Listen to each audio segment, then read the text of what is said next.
নমস্কাৰ বন্ধুসকল, মই হাতীমা আজি আকৌ পুনৰ আপোনালোকৰ মাজলৈ স্কোৱাছ খেতিৰ ভিডিঅ' এটা লৈ উপস্থিত হ'লোহি। আশা কৰোঁ আপোনালোকে মোৰ ভিডিঅ'টো স্কিপ নকৰিব, আৰম্ভণিৰ পৰা শেষলৈকে নিশ্চয় চাব। আজি মই আলোচনা কৰিম যে স্কোৱাছ খেতিত আমি ফলন দ্বিগুণ কেনেকৈ কৰিব পাৰোঁ, তাৰ বাবে আমি কি ধৰণৰ মেডিচিন আৰু কি ধৰণৰ ফাৰ্টিলাইজাৰ খেতিত ইউজ কৰিব লাগিব। খেতি কৰাৰ আগতে আমি নিৰ্ধাৰিত কৰি ল'ব লাগিব মাটিৰ গুণাগুণ।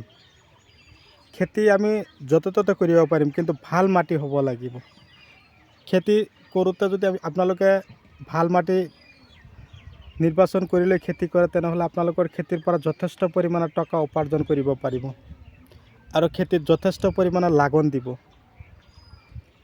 তো এই স্কোৱাছ খেতি কৰিবৰ কাৰণে আপোনালোকে প্ৰস্তুতি ল'ব লাগিব কেতিয়া? ছেপ্টেম্বৰ অক্টোবৰ মাহৰ পৰাই। কিন্তু এই খেতিটো অকণমান লেট হয় গছটো চাং পাওঁতে, কিন্তু এই খেতিৰ লাভালাভ যথেষ্ট পৰিমাণে আছে। যেনিবা হাইব্ৰিড পটল গছটো চাং পাওঁতে অকণমান লেট হয়, সেইমতে আপোনালোকেও এনেকুৱা ধৰণৰ স্কোৱাছ খেতি কৰোঁতেও অকণমান লেট হ'ব। আৰু এই স্কোৱাছ খেতিত লাভালাভ মানে কি, এই খেতিৰ যিবিলাক চব্জি উঠায় এইবিলাকৰ বহুত ওজন, ৰসাল জাতীয় চব্জি, ইয়াৰ চাহিদাও বজাৰত বহুত ভাল। আপোনালোকে যিটো গছ দেখা পাই আছে আৰু যিটো খেতিত দেখুৱাই আছোঁ, এই খেতিটোত গছৰ গ্ৰোথ ধুনীয়া আছে। তো গছৰ আগবিলাক আপোনালোকে নিশ্চয় চাব পাৰিছে। তো স্কোৱাছ খেতি কৰিবলৈ হ'লে আপোনালোকে প্ৰতি বিঘাত super phosphate 50 kilo, urea 15, DAP 15, potash 10 kilo দি ধুনীয়াকৈ হাল মাৰি ময়াই ধূলিময় কৰি তাৰপিছত আপোনালোকে কি কৰিব, স্কোৱাছ আপোনালোকে আগতীয়াকৈ আনি বজাৰৰ পৰা ক্ৰয় কৰি ঘৰত ৰাখিব লাগিব। যেতিয়া চাব স্কোৱাছৰ পিছফালে ফাটিখিনে তাৰ পৰা পোখা মাৰিছে, সেইটো আনি আপোনালোকে লগাব লাগিব। লগোৱাৰ পদ্ধতি হ'ল 8 ফুট ডিষ্টেঞ্চ, এটা স্কোৱাছৰ পৰা আৰু স্কোৱাছৰ দূৰত্ব 8 ফুট ৰাখিকিনে লগাব।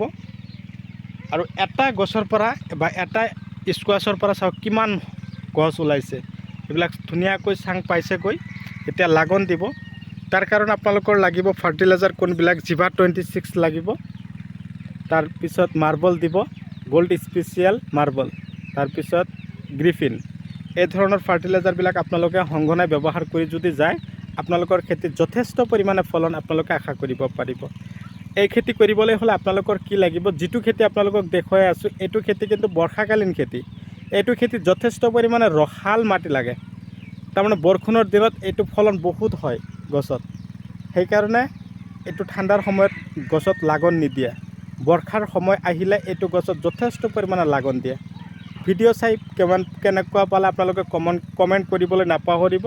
যিমান পাৰে মোৰ ভিডিঅ'টো আপোনালোকে শ্বেয়াৰ কৰিব। যদি আপোনালোকে মোৰ চেনেলৰ এতিয়াও নতুন ভিউৱাৰ্ছ হিচাপে আছে, তেনেহ'লে মোৰ চেনেলটো ছাবস্ক্ৰাইব কৰি কাষত থকা বেল ঘণ্টিটো লাহেকৈ বজাই দিব, যাতে এনেকুৱা ধৰণৰ উন্নত জৈৱিক, ৰাসায়নিক আৰু বৈজ্ঞানিক পদ্ধতিমতে কৰা খেতিৰ ভিডিঅ' নটিফিকেশ্যন আপোনালোকে পাই থাকে আৰু সেই পদ্ধতিমতে খেতি কৰি আপোনালোকে আগুৱাই গৈ থাকে। তো বন্ধুসকল, আপোনালোকৰ যিমান সহায় সহযোগিতা কৰিব লাগে মই হাতীমা আপোনালোকক কৰি যাম। আপোনালোকে খেতিৰ ওপৰত যথেষ্ট পৰিমাণে আপোনালোকে গুৰুত্ব দিছে। মই আপোনালোকৰ যিটো ভিডিঅ' চোৱাৰ যিটো কোৱান্টিটি চাই আছোঁ, বহুত ভাল। আপোনালোকে যথেষ্ট পৰিমাণে ভিডিঅ' চাই আছে আৰু যথেষ্ট পৰিমাণে কমেণ্ট পাই আছোঁ। সেইকাৰণে আপোনালোকক কৈছোঁ, আপোনালোকে খেতি সফল হ'বই। তো তালৈ আশা ৰাখি আজিৰ ভিডিঅ' মই এইখিনিতে অন্ত মাৰিছোঁ। পৰৱৰ্তী ভিডিঅ'ত পুনৰাই লগ পাম। ধন্যবাদ।